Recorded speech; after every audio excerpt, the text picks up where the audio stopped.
are now listening to the War Report Podcast Network.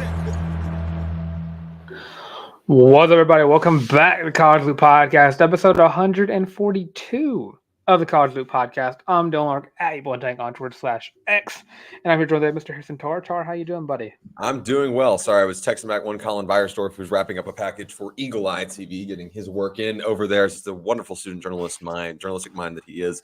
Said he's going to pop in here in just a little bit.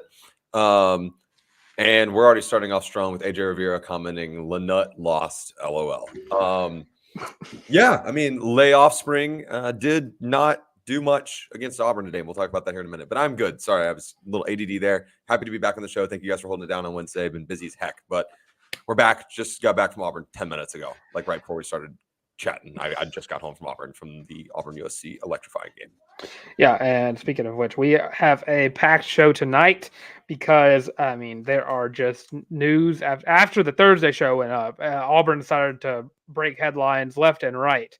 But starting off with the show, we are going to talk about tonight's game, or this afternoon's game, of the Auburn Tigers putting a whooping on the USC fighting Bronny James's. Fighting layoff springs. Exactly. I want to. Can I open up here real quick, Dylan? Yeah. Let's talk about a couple things. First off, Southern Cal. This is going to be wind up probably being a Q2 bubble Q1 Q2 win for Auburn, depending on if they can kind of get themselves together. They've got a couple hoopers and a couple guys that did hoop on Auburn today, regardless of the outcome. I mean, look no further than Boogie Ellis. I mean, that kid. I'm amazed he's still in college. In terms of I thought he was going to league last year. I think you and I talked earlier, Dylan. He's league material. 22 on Auburn's head, and then Isaiah Collier. That kid's got a lot of talent, but Auburn found a way to get him in foul trouble, which is not easy to do for a non-big man. Get someone that's not one of your bigs into foul trouble. He still dropped 13, but was able to foul out, and that was the loudest sit down "you suck" I've ever experienced outside of, I believe, Oscar Tshiebwe. And that was it was resounding in the Neville Arena. But this team was kind of a little bit of a train wreck coming into Auburn, and then the building suspense with Bronny James is back. Even though we're forgetting that USC lost their first game with Bronny James, but this whole building suspense thing, and this game was much bigger, even than it seemed. Rather, at the beginning of the season, in terms of just the hype around it, Auburn didn't blink, and Auburn Arena, Neville Arena, excuse me, had a great turnout of students. Hats off to you guys for coming back or staying, the extra time after break. I saw a good bit of you guys out and about yesterday evening, and you guys were in line. The first person was in line this morning at 4 a.m. Dylan, on a Christmas break game. Hats off to the student section. Hats off to the student section, and it was a packed house, great environment, and Auburn delivered. So let's talk about some guys that you would normally think about putting up big numbers and having ginormous impacts. And why does your mind directly go to Dylan Cardwell? It probably doesn't, but I don't know how you talk about this game. I know that he didn't have the flashiest 11 points. I mean, he actually did have the flashiest 11 points, but he didn't have the gaudy, 20 plus night afternoon that you would talk about. Most guys kind of taking over a game. Dylan Cardwell played the best game of his Auburn career this afternoon. Honorable mention being Alabama last year when Janai Broome was out. Let's not forget the work that he did there. But in my opinion, best game of his Auburn career. He looked like he belonged on a D1 court, and he showed out in front of some NBA scouts.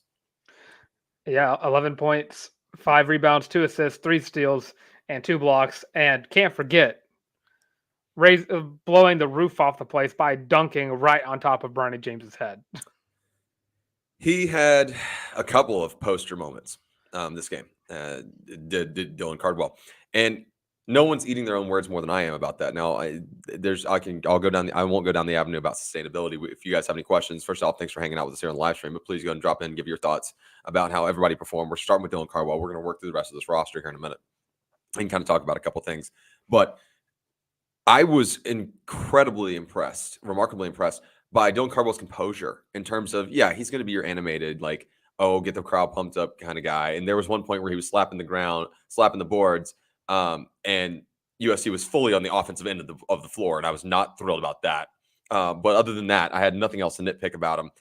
And he didn't turn the ball over. He was good under the basket in terms of rim protection, in terms of rebounding. Dylan Cardwell looked like a very valuable piece of this team. And not to say he wasn't beforehand, but an extremely valuable piece. He outplayed Janai Broome today. I mean, Janai has been a little bit of a scoring slump, and still managed to get 11 points today. I think he back-to-back games where he did not hit double figures. I believe he had like 6 or 7 last game, Right. maybe. He will find himself back in double figures today, but I'll go down on my Janai rant in a second. But overall, I mean, it was just an overall great performance from Dylan Cardwell. It just the poster dumps were awesome. And as AJ just said, Cardwell's starting to look like a legit SEC guy. Yeah, it's been the best season he's played thus far through this part of the season. Most consistent we've seen him. I think that works best instead of saying the best we've seen. Most consistent we've seen him playing at a high level of basketball that we've been asking to see from him for the past 4 years, and finally kind of stepping up into that role of, hey, when Janai Broome isn't playing well, you have to step up. And defensively, offensively, he did that tonight or this afternoon, whichever one, just today. Well, today. You say, if Janai's not playing well, and I don't think Janai played poorly today, other than this is my one real grievance with Janai Broome. Those shots, especially in front of NBA scouts, dude, those shots from within 5 feet, they got to fall. When you're shooting over guys that are smaller than you, those got to fall, especially those one-handed floaters that he's so good at. And people don't know how to guard a lefty, but that's neither here nor there. You say when, Janai Broome's down and having a bad day, let's not forget, like, you've got to step in when inevitably your starting big man gets in foul trouble. That's going to happen. It's going to happen a lot. And that's why it's so important to have such a valuable big in waiting or coming off the bench. And Dylan Cardwell's done just that. I mean, he was impressive today.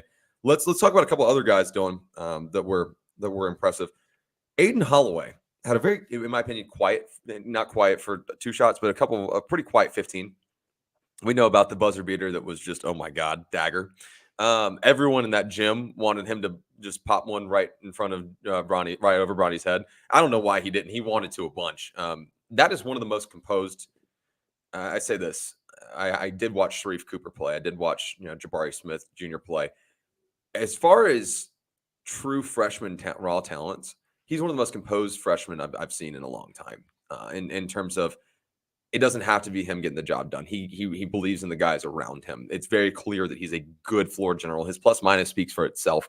And today was no exception. I mean, 5 of 10 from the field. He looked like Aden Holloway from 3-point range. I mean, I'll say it right now, Dylan, shoot the ball more. Shoot it more. Yes. Yeah, I'm all for it. 1 for 2 at the free throw line was kind of wacky, but it's going to happen. I thought that in large, Aden Holloway, I mean, you can't pin this win squarely on any one person's shoulders because no one truly put the team on their back. Dylan Cardwell being an igniter or an ignition, right, to that team, but also a really well balanced operation. And Aden Holloway is just running this team in a way we've not seen since Sharife Cooper. Truthfully, I mean, Wendell Green did great, but he didn't do anything that Aden Holloway is doing in terms of facilitating. He had some great, beautiful passes, but Aden sees lanes that I don't think you see in video games. I don't. Is that crazy for me to say? Some of his passing is like, how did you even know he's open? I mean, he threw that beautiful alley oop to Jay Will early, I think in the first half, whenever Jay Will was scoring points. And I don't know which one I like. I don't know if I loved his logo 3 more, or if I loved that reverse layup where he drove in, took a step inside, and then jumped back out to lay it up. Did anyone else just kind of wonder how, the physics on how that actually works, scientifically, with the physics of his body and his inertia, whatever that calculation may be? That doesn't make sense. Through it was 4 awesome. Trojans. Through 4 Trojans. Yeah, I mean, and the kid's handles, he doesn't. Him and I know people are going to dog on Trey Donaldson a little bit today because he did look lost for a little bit, but he and Trey combined for 1 turnover. That backcourt is not turning the ball over. Hello. Good things happen when you don't give the opposing team opportunities to go down and go on runs. A great ball handler. Let's while we're here talking about Trey Donaldson, I did want to get your thoughts here, Dylan, and I want to get the thoughts of everybody here that's hanging out in the chat about their evaluation of Trey Donaldson today, because I know that he looked lost for a little bit, and there were people around me, hollering, get Trey out of the game, and it may have been time, but I thought Trey Donaldson did a tremendously good job of working through his mistakes today. And BP, laid into him a couple times.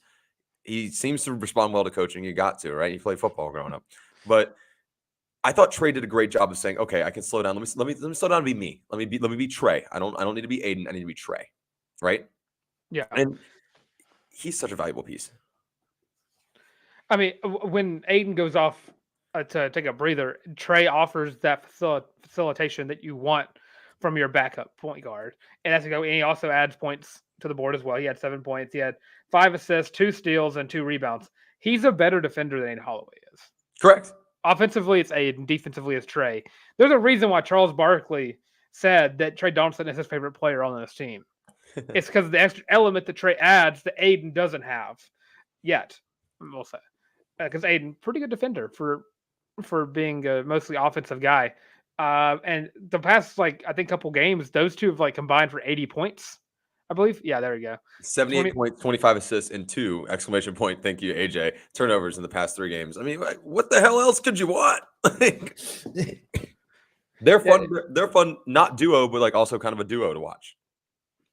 And I mean, the team as a whole. I mean, I can't. There's very few parts of this team that have truly any weak points, because it seems that whatever BP throws out, it seems to work for what it is. I mean, Lior put up 3 points. They don't ask him to shoot the ball that much anymore. He is seen more as a defender, and that's what he typically plays his role as now. I will say, he got big today. Yeah, he did. He flexed some muscles today. If you go by average points per minute, he averages more points per minute than Bronny James did today. So true. What I'm saying is Lior is better than Bronny. Okay. But the only real weak spot I saw from this team today was Semo. Yeah, and offensively, because Kenny Johnson wasn't all that good. Well, Chaney, we've been seeing. We're still waiting to see whenever he finally elevates his game to this level. Yeah, but we're 10 games into the season. It's time to start showing some and he did have a really good move to the rack in an animal today. But you want to see more. Not to be greedy, but yeah, you want to see more. To your point, though, I'm going to throw up AJ's comment here. The Semo just looked bad. Yeah, he did. He looked horrible. And like I mentioned to you earlier, Dylan, Chris Moore is a hook and hold merchant. And I don't know how much that's on him as opposed to it's a stupid way the rules were written and the way that it's interpreted. But he's got to figure some stuff out because right now my biggest complaint with Bruce Pearl is that there's no reason that Chris Moore should start over Chad Baker-Mazara. Who is that guard in the NBA who just won 6th Man of the Year every year? But he had starting minutes. He played for the Clippers for years. I couldn't tell you. I could not remember that name to save my life. But that's what CBM is to me. It's a guy that you want to. He comes off the bench and just plays more than some of the starters do. Yeah. But he just adds that element of basically he's a tall, more consistent KD Johnson. He is the lifeblood of whatever rotation he is in at any given time. He's a technical foul merchant as well. Just so everybody knows, going into every single game on my bingo card, my Auburn basketball bingo card, I do have CBM technical foul on my bingo card. That's another point for me.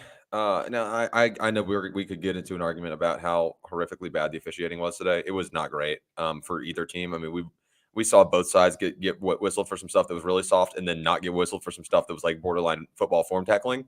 So I mean that one made no sense. But discipline in general and staying out of stupid fouls. And I'm telling you, I love watching CBM play basketball when he's in a good spot. But he's kind of it's similar, like you said, to KD Johnson. If those guys are in a bad spot and they're just kind of trying to ignite something, they are stupid foul merchants. Truthfully, it is just putting fouls on the board and putting the other team in the bonus for literally no reason. None. And that's something that Auburn's got to get better at from just a discipline standpoint. They've also still got to improve from the free throw line. I'll say it. If no one else will. 25 at 32 is fine. I'd like more. I know that you want to go 32 at 32 there, but I mean, granted, all of those misses were just one per.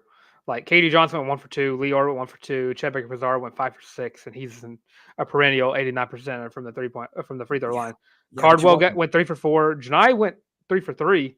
Yeah. J. Will 0 for 1, Semo 3 for 4, and Aiden Holloway 1 for 2. I mean, you're just having 7 guys miss one. Your shooters, your guards specifically, you need to see them convert at a high rate. And I know that you didn't have a big enough sample size because I mean, to be honest with you, the guys didn't get to the stripe. It's deceptively low amount of times. I mean, obviously this will send you, call it 19 with counting a handful of and ones, right? 19 trips to the foul line.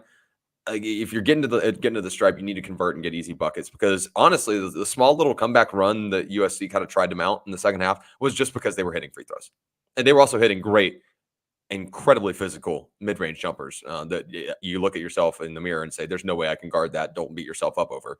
But converting your free throws, don't let other teams kill you from the stripe. Make them, if they're going to the stripe and you guys are about even on fouls, and that's another point of emphasis, right? It should just be like a seesaw back and forth. Like, this is just kind of no contest, right? It doesn't make really that big of an impact. Another thing that I have just from a coaching standpoint here, Dylan, and I know that this is Bruce Pearl's brand, folks. He's the best coach in Auburn. He's the best coach for Auburn, and this is no beef. Damn it, sometimes you got to call timeout. Sometimes you've got to call timeout. And I know that USC really never mounted anything big enough to make it look threatening, and Auburn always seemed to have an answer. And the refs did their own share of killing momentum in this game. I mean, that second half was hard to watch. It was painful to watch. But sometimes when you're up and you're kind of defending this double-digit lead, which Auburn's found itself in that boat recently, and it's especially a lot in the past few years under Bruce Pearl, but you've got to call timeout and kill momentum. I mean, 6-7 points, especially when you get to conference play. You want to talk about a team that's just going to eat you up if they can go on a run. Like, basketball is a game of runs, like we always say. UK, Texas A&M, those teams are going to give you hell if you don't kill some momentum. So that's big for me. Colin Beyersdorf, hop in the stream, dude. What are you doing? Can I get a double tech? Exclamation point, exclamation point. Two of them. Welcome to the Ref Show. Just saying. I gotta be honest. I had no idea what the hook and hold was until today. I didn't realize it was like that big of a thing. Because I've like heard of it. We're number 5 for Auburn. It happened twice? Yeah. Today? Yeah. I liked when Denver was assessed with a foul originally, and he was fully bleeding. Yeah, how dare he commit that foul after he got elbowed in the nose? I was getting ready because, dude, imagine what Alabama State's mistake whenever they walk in to see masked Denver Jones walking in. This Godspeed. Yeah. Because I mean, we got 3 more games to SEC play. Yes. And then you open up. It's a favorable, I think, order, but no part of SEC plays is good. So you just want to get hot at the right time.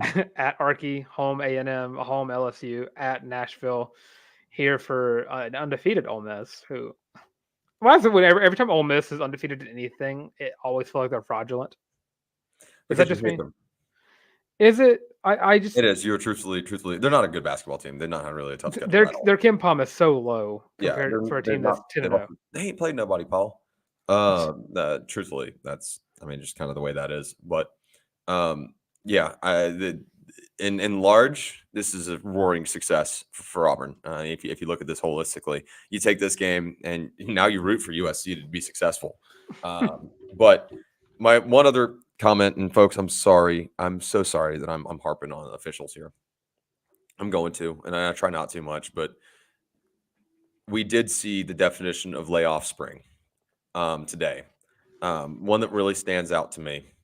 I think that Denver might have. Nope, I think it was Aiden. Aiden's guarding Bronny.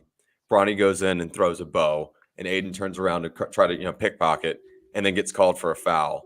And everyone's in the gym, including the USC coaching staff, is shocked that that's not a push off on Bronny. But there were a few times where Mr. James Jr. Got closer to the rack and got some pretty damn soft whistles. He definitely got help to get to those 5 points. Like, I'm not saying the kid can't ball. He was held to 2 until like the last 5 minutes, I believe. Because I had an updated comment because Yahoo Sports put up that the Bronny effect was real. Because Auburn only ever lines up. Brilliant marketing on their part. They got so much publicity from that, and respectfully, Auburn Twitter is, if nothing else, predictable. So you knew where that was headed. Quick. I had a couple of comments go towards them. I can't lie. I'm sure, but and I also don't want people to get it mixed up. I think Bronny James is a talented basketball player, and I kind of hate for him that he has the spotlight on him to the level he does, because I think he'd be a good 2-3 year developmental piece and be actually very, very good. At the collegiate level. And AJ, I see your comment that Bronny's an average P5 player. You see, but it's coming as a freshman, as a project piece. And health reasons, he's like on a layoff limit. Yeah. I actually don't. I don't think he's a bad player at all. I think he's actually very talented. I think it's a matter of, one, he got his season cut short already because of health related issues like Dylan just mentioned. But two, you're coming in and you're the heir to the throne, quite literally, of what not most, but what a lot of people consider, and I consider to be the greatest basketball player of all time. It's an unfair comparison. People are expecting you to be a one and done. If Bronny came into the league and people said this kid could be a 2-3 year piece at USC, damn, man, like he could be really special. Well, will he be a one and done? Yeah, sure, because anyone wants to win the LeBron lottery. But at the same time, that kid, he could be super, super good, especially at the collegiate level, and he'll be an NBA player. So he'll be fine. Health or not, I don't know if I would even start him over Boogie Ellis. No, absolutely not, because Boogie he has the experience and he has the talent. And he's got the skill set right now. That's not to say Bronny can't, right? Like I don't understand where the instant pressure on. I guess I do, but what coaches do you think would be pressured into and actually start Bronny if health issues aside? A lot of them. Like props to the USC coach for actually like going. Well, if the health wasn't a problem, I don't know if Bronny would have started right away. I don't know. Colin Beyersdorf here. Colin, do you think he would start anyways? Oh, like what's the question? Restate? If Bronny James would have been healthy all year, does he get to start alongside Boogie Ellis, or does he take minutes away from Boogie Ellis? I don't know. Elijah Collier's really good. He's so good. Like he was upset on the bench, getting to sit that close. You get to hear he's upset that he's not getting as many shots, which I thought was interesting. But I don't think he starts. I think he comes in as a solid sixth man right now. You just have two guards ahead of him that are both very talented. They're NBA players. Will be in the NBA, yeah, for sure. Yeah, like it's no debate there. Well, will Boogie, because he's a senior, he's been there. No, Boogie could have gone to the league last year. Boogie had the film. That kid's special. Let's not forget what he did to Auburn a year ago. Oh, I know. I'm just saying the shelf life of a basketball player does not go very far past like 25, 26 for a lot of like player, the average player. We'll see. As we're wrapping up the basketball segment, in Colin, it appears as though you've been hanging out with us while you've been working on some stuff. So glad you've been keeping along. I'll let you kind of give your breakdown on the Auburn USC emphatic victory, if you will. That was an impressive win for the Tigers. As I leave my last parting note about Bronny James. Bronny James will forever average 5.0 points against the Auburn Tigers, more than likely barring NCAA tournament. All right, Colin, your takeaways from Auburn versus the USC Trojans and a fraudulent USC team. Yeah, I think my biggest takeaway is just how strong Auburn is at the one. Aiden Holloway and Trey Donaldson are such a good 1-2 punch. For 40 minutes of the game, you're going to have a competent point guard that can completely run the offense to the best of their ability. When Trey comes in, it doesn't change. And I don't think we've been able to say that in previous years. I heard something, this is not an exact stat, but it's something close. They've, over the past two games, between them, they have like 72 points and 2 turnovers. And that's it. There it is. Yeah. Appreciate you, AJ. That's nuts. That's crazy. It's unprecedented at Auburn, at least in recent memory. The last time you had a guard group that was this good, they made a pretty good run in the NCAA tournament, and I don't think they had as much talent or as high of a ceiling as this group. No. Also, the Dylan Cardwell game. Who would have thought? We talked about that, man. Yeah, I'm sure you did at length. That was topic 1A. Yeah. Dylan Cardwell proving to the world how you correctly spell Dylan on national television. Is there another way? The wrong ways, yes. Okay. There's the OLEN and there's the rest of them. That is how you spell Dylan. Okay. But we mentioned that, Colin, about and AJ Rivera mentioned earlier in the stream that Dylan Cardwell has looked like a competent SEC guy. Today was, in my opinion, his best game of his career at Auburn. And I said also honorable mention, let's not forget when he stepped in for Janai Broome in foul trouble against Alabama last year. He did play well. But this what did I just say? Don't graduate, turn 22, then decided to ball like an adult. Yeah, actually, there might be some traction there. There might be some traction there. My only grievance was him slapping the court while USC was fully on offense, kind of in his face. Yeah, they were coming down. I was like, listen, they want to push tempo because they're behind. Play defense. But overall, guys, I'm giving this victory an A plus. Truthfully, my only grievance coaching wise, Colin, is, damn it, I know Bruce doesn't do this, but call timeouts every now and then. Use a freaking timeout. He's gonna take like 8,000 timeouts with him when he dies. Like, yeah. He'll have a nice stockpile. Dude, yeah, you can't. I mean, I guess maybe he's going to try to use them in the tournament. Maybe he's going to be like, hey, I have like 2,500 residual timeouts from my career. Like, I'm going to start using these now. Well, yeah, I think A plus all around because that game was just that good. That was the most balanced this team has played. I was going to say all year, but this team has had a few games where they've looked really, really good, especially the Indiana game. And I don't think they're peaking yet. Oh, no. I don't think they're peaking yet. Guys, Kentucky's really good. Tennessee is a really, really good club. A&M's going to be right there. There's going to be some teams. Bama's fraudulent. I don't know. Bama's going to wind up peaking sometime in the SEC season, regular season play, and that's going to wind up being a tough team to beat. They've got some guys that are actual, like, this is not a reference this year or an innuendo, but they're actual shooters. Unlike last year, that was an innuendo. But they've got a little squad.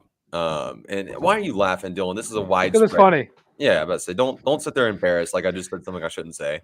Everyone's made that joke. All right. Anyway. I heard what Charles Barkley said on air. Yeah. As Charles said. Him and Bo Jackson have diplomatic immunity in the city of Auburn, which is real. True. That's real. Yeah, but I guess my point is Auburn's gonna be right there. I firmly believe that, and Arkansas is gonna figure things out too. It's gonna be tight. Mississippi State's firmly out of the mix now, by the way. But it's gonna be tight at the top. Auburn's gonna be in the hunt, and they're gonna be able to sniff the SEC title. We'll see if they can get there. That Kentucky team's really good. They're really good. So we'll see. But should be interesting. We will continue to provide our thoughts and our takeaways as we continue down the stretch as we get closer to SEC play. As Nolan mentioned, 3 games left, right? Yep. You have Alabama State, Chattanooga, and Penn left to start off the new year. And then on the 2nd of January, January 6th, we will travel up to Fayetteville. Bud Walton, yep. And go play the Pigs in Fayetteville. It's going to be awesome. Can't wait. Love that organization and everything they stand for. Anyways, I digress. We'll continue to give our thoughts on that, and we'll have a full breakdown on the Auburn-Alabama State matchup coming later this week. That'll come on the Thursday show since the game is on Friday. So make sure to give us your hold on. AJ Rivera just brought up a great point that we overlooked. And I'm sorry, I mentioned this briefly at the beginning, but also what an environment for recruits, obviously football guys, but also for Caleb Wilson and Caleb Hurt in basketball. I mean, yeah, Auburn pulled out all the stops today, Colin. Oh, for sure. Can we just shout out Jalen Simpson? He brought the recruits in, and then towards halftime, they all just hung out by the baseline. It was Simp and all the rest. Simp, Jarquez, and just all the recruits. I'm sure there's some other guys there, but Simp with his plankton poster was killing me. I need that sign so bad. He was like when the USC players come out of the tunnel one by one, he would like shake the plankton sign at him and scream. And I was like, man, that's an Auburn. I'm just saying that poster looks so good right there. I just need that poster right there. In his inner Derek Hall in that routine. Okay. Well, he didn't challenge anybody to fight him yet. You're so right. That did happen. I forgot about that. Yeah. I'll never forget about Stevenson or whatever his name was, South Carolina. Yeah. He transferred to West Virginia. Yeah, rough. Yeah, and then started hooping. Anyways, that's neither here nor there. All right. Speaking of Auburn football, we're going to talk about that on the other side of our break real quick. We're just going to remind you guys a couple things. Then we're going to talk about the big week we've had, big past couple days in Auburn football and Auburn football recruiting beyond. But before we do so, I want to remind you guys a couple things. First and foremost, if you guys are hanging out with us, if you're hanging out with us right now, you're on the YouTube stream. So make sure you go hit like, subscribe, and ring the bell so you can stay up to date on everything coming up right here at the College League Podcast. Give us your thoughts, drop comments. Make sure you're hanging out and giving us your thoughts, your questions. We will always answer those throughout the stream. But if you want to drop those in the comments, if you're listening to this afterwards, more than happy to answer those. Love talking about what you guys want to hear about, and we'll make sure that those are incorporated. So thank you guys for your continual love and support. You guys are the reason that we are able to do all this fun stuff. So if you guys want to help us out, make sure you give us a like and a subscribe right here on the YouTube channel. If you're listening to this on any of the streaming platforms afterwards, make sure you give us a thumbs up, 5 stars, whatever the highest rating is on your streaming service of choice, and share the show with a friend so they can come out and become loopers as well. All right, before we get into football talk, I want to also remind you guys that if you want to get your very own College Loop War Report co-branded Feelin' Loopy t-shirt, those are only $25 on www.thewarreport.com. If you don't feel like typing that into your search bar, that's okay. We don't either. We always have it linked in the description to all of our shows. So you can just click on the link, go grab yourself one. I know we're getting close. I don't think you could get them before the holidays now, but like if you forgot about someone on your shopping list, never hurts to make sure that they get themselves a little late Christmas gift. You can just say that you were, and you just had a lot going on. We all will make that excuse. It's okay. Once you get your shirt, use hashtag Feelin' Loopy, FEELIN Loopy on whatever social media platform you use the most, and tag us in your selfie with your shirt, or if your dog's in it, great, wonderful. Put grandma on the Feelin' Loopy t-shirt. Love to see it. Trying to grow the brand. Hashtag for the brand. So, and we will make sure we throw that up on the next stream, next show, whatever that may be. Okay. Gentlemen, I'm going to start talking and let you guys kind of cook here and talk a little bit about everything that's going on. It was a little chilly today. You could say it was freezing on the plains. So what's going on, Dylan? What have we missed? What kind of commitments are we looking at? And what is the road to Auburn going 15-0 next year? I'm kidding. Continue. It looks very bright. Yeah, okay. Shut up. If you're driving down and someone's got their brights on in front of you. But to start off with the things that we missed after our last show, Friday morning, Robby Ashford announced that he will be transferring out of Auburn University. Last year, 14-27, 51% completion percentage, 145 yards passing, 2 touchdowns through the air, 2 interceptions. Also ran the ball 46 times for 217 yards, and also was second on the team in rushing touchdowns with 5. Yeah, I knew it was happening. I knew it was going to happen. But I was just, I did not think, I thought he was going to at least try it through the spring. That's what I was assuming. But I guess the new transfer portal rules came into play, and he was able to leave a little early. But now he has to bar a waiver. Were you trying to play something over your phone? I think he's on the phone. Oh, I was getting ready for like copyrighted. I thought you were about to throw up the "In the Arms of the Angel." Oh my God, you're so good. and then I cut it off right before because I thought about copyright, but I was literally about to do that. I was like, I knew it was going to happen as I'm talking about Robby Ashford transferring. That's been my dude. He rocked with them all season long, all off season long. Wavered a little bit when the Grayson McCall stuff was happening. The graphics are up from that happening. Yeah. I still have a graphic of Grayson McCall committing to Auburn. I have the graphic made and ready to go whenever he ends up committing back to Auburn. But that won't happen. But yeah, it's not gonna happen.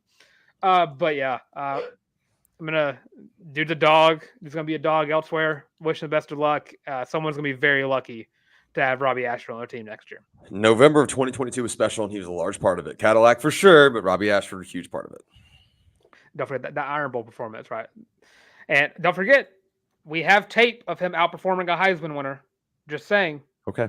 If Coy Moore had just had better hands, which could be the same thing about a couple other games. Just saying. Auburn could have beat LSU in 2022 if Coy Moore cut the ball and a punt as well. But to actually play offense in the second half of the football game. But with Robby Ashford transferring out, and it doesn't seem, I know for a fact it doesn't seem that way, Auburn, I think, is out of the portal quarterback conversation because Hugh Freeze came out and directly stated he is committed to Thorne. Even going as far as say that Thorne is one of the top returning quarterbacks in terms of wins, because which I did not check the facts on that, but I'll take Hugh's word for it. I gotta be honest, I'm not against Payton Thorne being a star quarterback next year.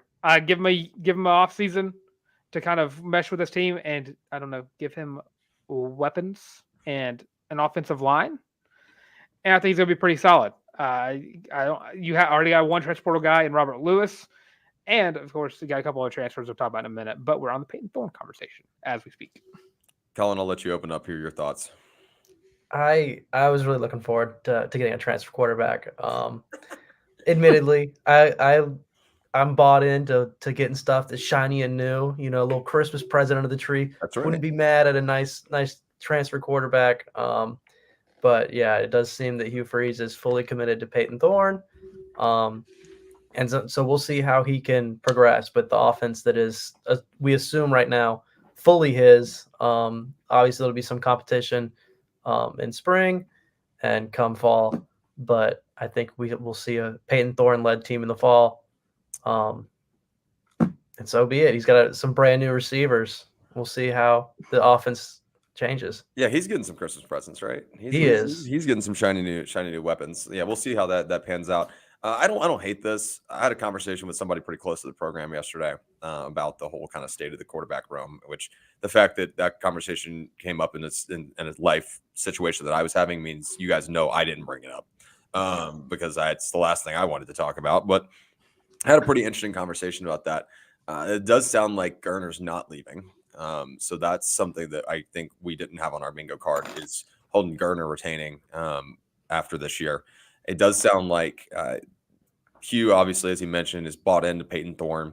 And it sounds like there's a road now, an avenue. And I don't know why more people haven't opened this conversation yet. You know, if Gurner's not in the portal, what does that mean for him with Thorne staying? Now, AJ said, whoa, for real, huge. Now, don't quote me on that.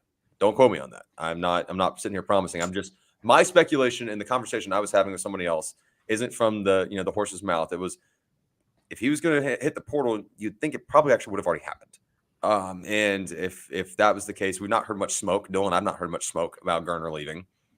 It was more of we knew Robby was going to transfer, but if Hugh had went out and gotten a transfer portal quarterback, that would have been him telling Holden showing Holden to the door. Interesting thought, though. Interesting thought here. That is an avenue that I don't know that many people are talking about. Does that mean that there's a window for Holden Gurner to play quarterback at Auburn in what would be more than likely Walker White's redshirt sophomore season? Mm-hmm. Does that mean that that's how that shakes out? Is that the bigger picture? That's an interesting avenue that I don't, I'm not sitting here saying I have all the answers, but that is a conversation I had yesterday that it seems like just realistically and logically that's on the table. I mean, Holden Gurner, if he's QB2 and it's the incumbent for QB2 coming into this 2024 campaign, he's going to have some film going in to his final year. He's going to play some. And I don't know how much that fits in the picture, but you assume he's actually going to get a handful of snaps, more so than we've already seen. That's an interesting combination. And AJ Rivera said Payton Thorne, then Gurner, then Walker White, QBs for the next 3 years. I don't know that that's out of the picture. And we went through an entire offseason where Holden Gurner, I believe, got the entire he got more hype than Robby and Payton did.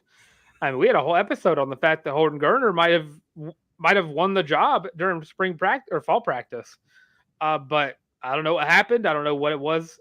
But you're giving him and a known quarterback whisperer and Hugh Freeze the second offseason, maybe even a third if he were to stay after Payton leaves.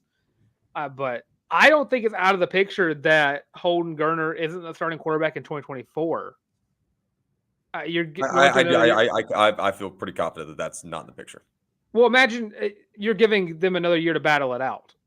I said on the War Report, like they're probably going to do the same thing they did this past year, when they're going to go in and they're going to give all four quarterbacks a chance to throw the ball to the first teamers, and Hank Brown, who I think might be out of the picture for a good chunk.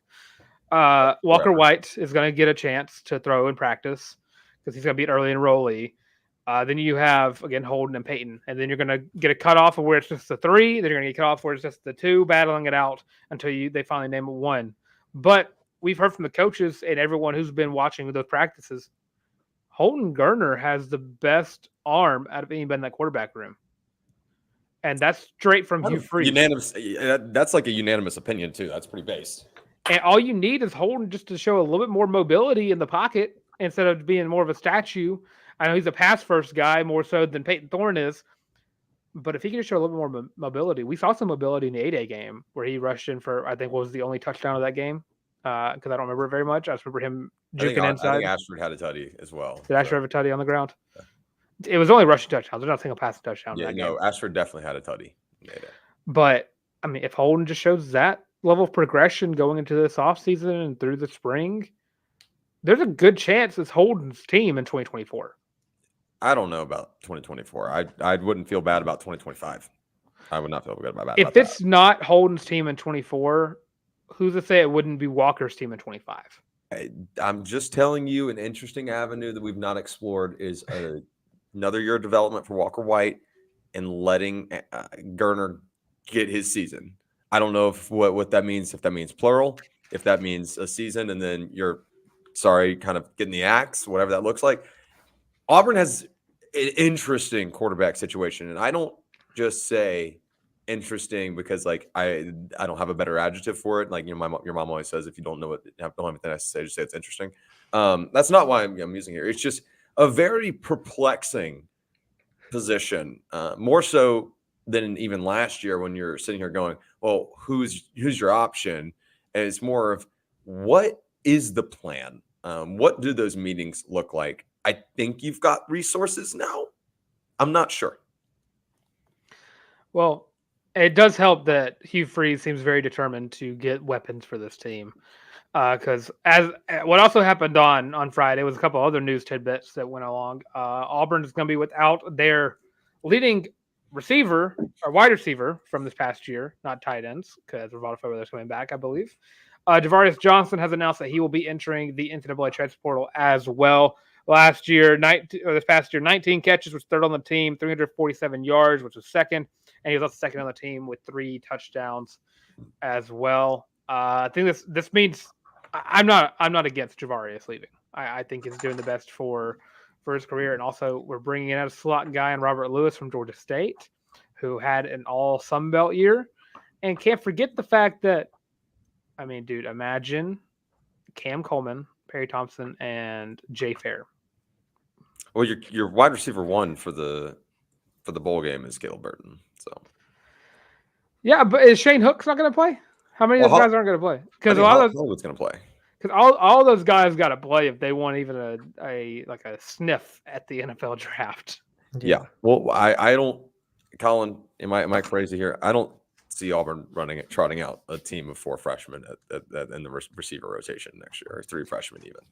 I don't see us like starting them, but I see all of them potentially getting snaps, especially if we get 3. I mean, I think that they're coming in, they're more talented than a lot of people on this team. And, you know, obviously we'll see how it transfers to college ball. But in terms of raw talent, I think these 3 guys we have coming in kind of outshine most of the people on our current roster. Hey, 4 guys. Don't forget Bryce Kane and Malcolm Simmons. Those are really good, underrated recruits right there. Alongside, Cam Coleman and Perry Thompson and Ryan Will. Sorry, I got something in my throat there. He had fun today. Yeah, he had a lot of fun. All the recruits had fun today, I believe. Oh, yeah. Yeah. Our video board, or Auburn's video board guy, got to pay a little more attention to the assignment. Was he not? Oh. No. We'll talk about it later. But yeah, good luck to Javarius Johnson, Robby Ashford, entering the portal. Wishing the best in their career. But with that, another guy who left, he's opting out of the bowl game. Nehemiah Pritchett, Tarr's known defensive back that he has always been on the side of, we all have. But Tarr, you've been one of the bigger Nehemiah Pritchett supporters. He's going to miss the Music City Bowl to prepare for the NFL draft. And I mean, out of all the DBs entering the draft with J. Simp, DJ James, and him, I believe he is the one that probably needs more time to prepare. Yeah, he's going to have a good combine. I'm not naive to that. He's not naive to that. So I get the opting out for the preparation. I think the film's fine. I think your film is more than fine. I think now you're just working on actual physical attributes, making sure your body's in the best shape it possibly can be, and not risking injury ahead of the combine. Opting out makes sense here. I still think he's going to be a special player in the league. I think that he's going to be at least a routine, routine snap guy, and going to be able to hold down and anchor down the secondary of a defense somewhere in the league. I think that he certainly has a place where he belongs. I don't know where that Tampa is. Bay. Really, yeah, right. Just add him into the previously standing Auburn tradition of Tampa Bay secondary. What's stopping the Buccaneers from using their first and second round picks for DJ James and Nehemiah Pritchett? Well, probably the fact that Nehemiah is not a second rounder. Jalen Simpson, then third round Nehemiah Pritchett. Go ahead and just fill it out. Pritchett feels like Colin. Is this crazy? Fourth round feels right for Pritchett. Yeah, I'd say 4 or 5. That's very good. Like he could, depending on his combine, of course, he could really ball out in the combine and boost his rating, or he could shit the bed and tank. Combine's a double-edged sword. Yeah. But no, I think he will definitely be a role player on a defense. Like I could see him making an NFL roster. I don't see him like having to stick it out in a practice squad or anything. I think he is NFL ready. I do too. I think all three of those guys are. For sure. DJ James needs to have a nice little combine. Probably. Simpson, Jay Sims fine. Like he should have some stock. I'm not saying DJ is not going to be higher graded, but DJ probably needs a good combine to help his case. I think he's a second rounder, and I think Jay Sims probably late second, early third. But if DJ James has a good combine, I mean, hell, he could be a late first rounder. So we'll just have to see where that goes. And a guy that we thought was going to get drafted this year is going to be holding off till next year because we lost one number 9 to the portal, but the other number 9 in Eugene Asante is going to be returning back for the Tigers in 2024. Huge. The team leader in tackles with 84. He was the only person to return a fumble recovery back for a touchdown. Also one of 2 guys who returned anything back for a touchdown on defense. Also was third on the team in sacks. And I believe people were calling him the fastest linebacker in the country. I believe that's what people were calling him. Yeah, he's got to be up there. I mean, he's quick. He's really quick. Hey, he made Jimbo look lost on that touchdown. Yeah. Jimbo was eventually told to get lost. So. Yeah. Work time, baby. I would get lost for that much money too. Yeah, shoot, in a heartbeat. Yeah, absolutely. I'm trying to get that kind of severance. Call me Ed Orgeron. What door you want me out of? That's right, dude. I'd be in another life. I'm going to be a fired SEC football coach. Head football coach. Eugene Asante adds another level to this linebacker core. Auburn's one of the weaker position groups, but given another year of, I believe Austin Keys is going to be back as well. I have to fact check that. No reason that he wouldn't be. He's got eligibility, so yeah, I don't think he'd be gone. Austin Keys, Asante. I don't know what's going to come up with Cam Riley and what Wesley Steiner's gone because of eligibility. Because I think he's been here since 2015. But yeah, I think Cam Riley. I think he might enter the portal soonish. Maybe not. I don't know who else would really take a shot on him. Athletic is crap, but not really there on the field most of the time. But you are bringing in one of, if not the best linebacker class in the country, because you're bringing in DeMarcus Riddick. You're bringing in and officially bringing in, because he signed as an ally, Joseph Phillips from Booker T. Washington, and of course D'Angelo Barber from Clay Chalkville, who made the game-winning touchdown. Get ready, and those gentlemen better get ready to play. They're going to get PT early because that room needs help. Riddick especially might, because just how athletic he is. I mean, dude, he's not as fast. No one's ever going to be as fast as Papo, but athletic-wise, DeMarcus Riddick might be there.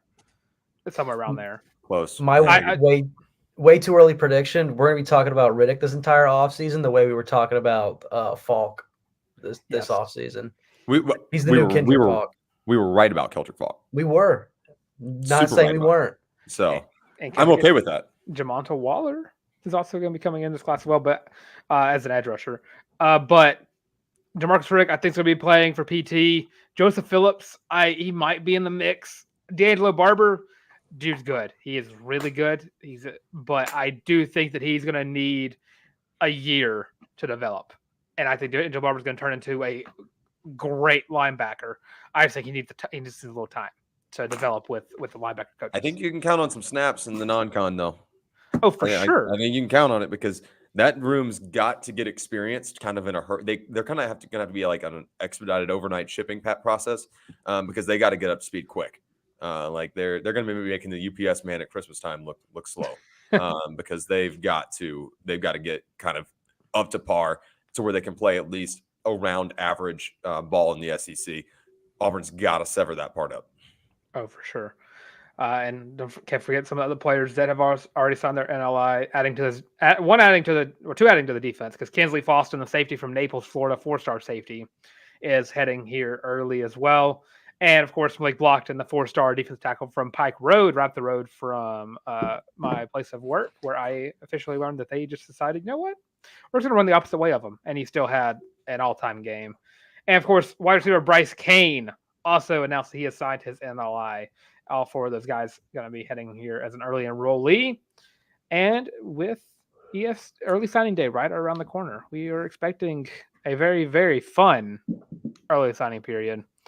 I don't know officially how many guys are going to be signing that day. I know one target and 5-star wide receiver from Saraland is going to be signing with his team in February.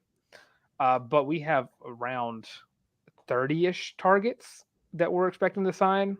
Not with just sign to a team on Wednesday.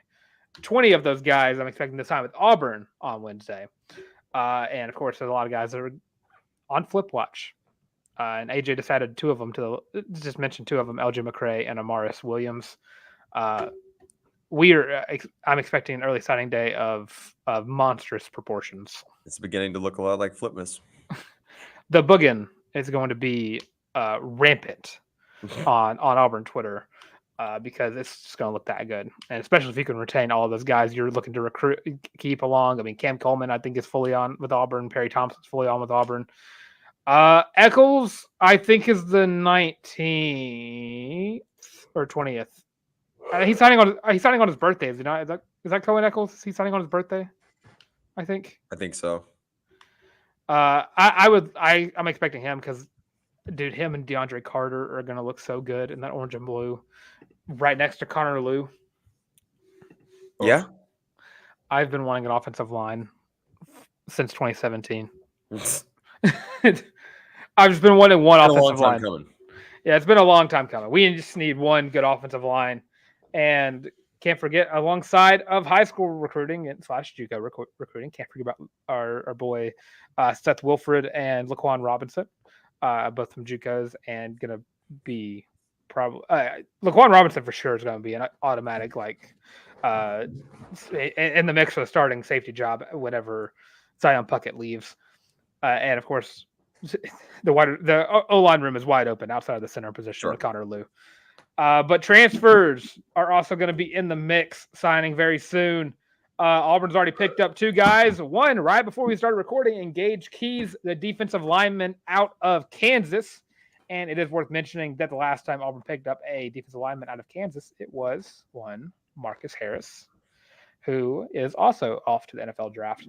But Gage Keys, 6'5", 290-pound defensive lineman out of Hilliard, Ohio, and of course Kansas. Last year had 21 total tackles, and that was pretty much it. Did not see a lot of playing time, but of course it is the Big 12 defense. Does not really matter. Yeah, I mean you're just spitting facts right now. So other guys look for the Auburn's received predictions for former 5-star defensive back AJ Harris out of Georgia, also out of Phoenix City, Alabama. But reigning from the Georgia Bulldogs. Also coming from Georgia, potentially Jamon Dumas Johnson, linebacker who had 29 tackles and 29 solo tackles and 3.5 sacks for Georgia this past year. Also added 2 pass deflections as well. And lastly, Auburn is looking to try to add another tight end to that room after the loss of Tyler Fromm, and looking to add another receiving tight end in Jaleel Skinner, the 6'5" future Georgia Southern legend Tyler Fromm. Yeah, I mean, that's Conley, how he feels. John Conley was pumped. He was excited. John Conley went to high school with the Fromm brothers. Really? Sure did. That's awesome. For one of the brothers, that is. Not so much the quarterback one. But yeah, Jaleel Skinner coming in, only had 1 catch last year for 9 yards. I don't know if it was because of just he didn't see a lot of playing time or if it was injuries. I could not find anything on that. But sophomore guys. I think all these guys outside of AJ Harris is going to only have 2 years of eligibility remaining because AJ is a freshman. But going to be huge pieces. Give Rivaldo Fairweather another tight end alongside him to be a target. So expect a lot of names to be called. All those graphics are ready to go as soon as those guys are ready to commit. And I believe that is all the real recruiting news we have. Because we have all the quarterback. We had Only the quarterback 20 minutes worth of it. Yeah. We had a good quarterback big board still alive and well, but I don't believe we're going to be adding Auburn to any of these. Nope. But it's worth mentioning Will Rogers is officially off to Washington, and Kyle McCord is off to Syracuse. Good for them. He's going to be playing football alongside Chance Westry at basketball. That's right. If you want to call Chance Westry playing basketball at Syracuse, I think. But of course, the Tuesday show, we're going to have a actual preview for early signing day. We're going to go through all the guys that we're expecting to sign that day and kind of go through and see what they can add to this team and really if they're what the likelihood of starting is. But right. all these guys are going to be really good, I do believe. But with that, we got 2 other sports to talk about in the women's side of things. Women's basketball took on Norfolk State, I believe, Saturday. And took a win over the Norfolk State Spartans, 67-39, in a low-scoring game. It took a while for Coach Shea and the girls to get hot from the words are hard. Oh my Lord. From just anywhere, really. Shot 15% from the 3-point line. Which is wild because they were coming straight off a game where they almost dropped a century. So, shooting slumps happen. Did we play Norfolk State in something else? That logo is. Did we play them last year in basketball, or did we play them in softball? Softball. Yeah, but 3 out of the 5 starting lineup, and Taven Collins, Mingo Young, and HSG all got double digits. And then everyone else just kind of trickled off after that. Honestly struggled to begin. She went 0 for 9 to start the game. Put it all together in the fourth quarter. That was a big reason why it was so low scoring. It was just Honesty couldn't get going, and when Honesty can't get going on this team, it seems like everything else just kind of stagnates. When your best player falls isn't put together, it's tough. Yeah. And they also only have 2 more games left for SEC play. They'll take on the Washington State Cougars on the 20th, which is Wednesday at 2:00 p.m. They'll also take on North Alabama on the 31st, and then they'll start off the new year on the 4th, taking on the Tennessee Lady Volunteers, the team who Auburn is rushed to the court for. That's right. Hey, big game on Wednesday. Circle that game against Wazoo. I think Auburn, guys, I'm not trying to be a pessimist here. It's a really deceptive 6-game winning streak. The strength of schedule has been pretty bad, and the opponents have been pretty smelly and bad. Auburn really, really needs to put everything together against the P5 and kind of get themselves in the right mindset before they've got to take on a absolutely brutal SEC slate. So that's my 2 cents worth on that. And like Colin said, if you can't get HSG going early, you got to figure out ways to compensate for her production, right? Or for that matter, plug any hole in that regard. So should be interesting to see how that shapes out. If they can pick up a win over Washington State, Colin, I'll feel a whole lot better going into SEC play. Yeah. As you said, it's just been a weird slate of like 0-6, 0-7 teams that we've been beating up on. I'm ready to see some real competition going into SEC play. Agree. And rounding out, the Auburn Gymnastics hosted their annual preview meet on this past Friday. I was there in attendance, and I mean, Auburn didn't skip a beat. I do believe. You're going to a season without Darian Goborn and Suni Lee, but you still got Cassie Stevens, Sophia Groth, Araya Bush, and of course Olivia Hollingsworth, all ready to take on another great season of Auburn Gymnastics. All 4 of those girls performed very well in their preview meet. Also, there was 2 freshmen starting off their career who also surprised me very much. Bryn Bartman had a outstanding, I think, bar routine and a beam, and she did well on beam as well. And then freshman Paige Zancan had a awesome floor routine. So Auburn in route for another great gymnastics season.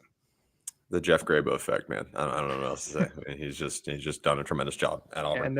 And their first meet will be on January 6th in Las Vegas, Nevada for the Super 16 Challenge, and then open up SEC play on January 12th for Disney Night versus Kentucky. Disney Night's crazy. All right. Anyways, that's all we got for the College Loop live stream this week. Thank you guys so much for hanging out with us. Colin Beyersdorf, good to see you, buddy. Glad I got to at least dap you up earlier today. Good to see you in person. Yeah. You do your own little thing.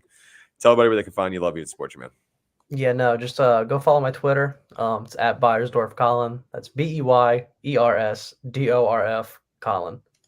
1L and Colin, just for a friendly reminder for you guys.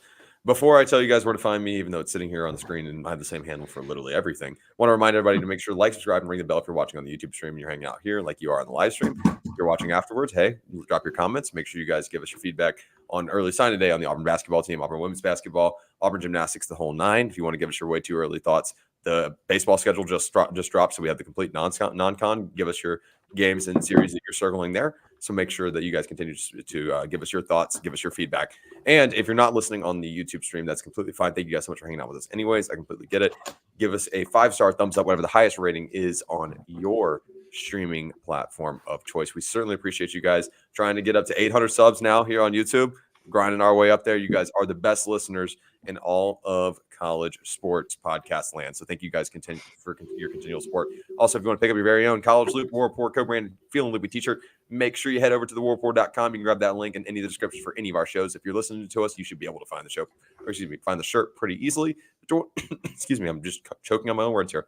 $25. You can purchase those, and they come in 5 different colorways. Use hashtag Feeling Loopy. That's feeling without the G, on whatever social media platform, of your choice it may be, and make sure you tag us in that, and we'll throw up in the next stream. I'm Harrison Tarr, at by Harrison Tarr on the Bird app, at by Harrison Tarr on Instagram. The only thing I'm not at by Harrison Tarr on is Venmo. That is at Tarr15. If you guys want to send me some cash, go right ahead. Bro. I'm playing. That's also not my Venmo handle. I just made some random crap up. So anyways, thank you guys for your continual support. Dylan, I'll let you get us out of here. Everyone have a great remainder of your week. Get power through the holiday slowdown period that we're all going through right now. So, of course, I am Dylan Larck, @1tank on Twitter/X. I am verified on there now. I was convinced by Mike G to do that. Also, if you want to tweet at me and let me know what jersey I need to get next, because of course my Robby Ashford, I'm still going to be a fan of Robby Ashford, but it's time for me to move on to another player to boog for. And I will say all of my other jerseys I have are for players who are no longer with the Auburn Tigers. So I am taking recommendations for that. You also follow my Instagram as well, at Dolanlark, at DYLENLARCK. And of course, you have us around the College Loop. So like, comment, and subscribe. Leave your predictions for the rest of the basketball season. Let us know how they're going to do. What's your ceiling and your floor now that we're a few games into the season, to kind of see where you think this team's going to land.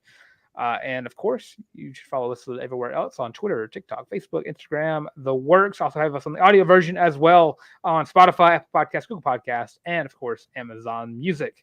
And of course, with all of that being said, this has been the College Loop podcast. Love you guys.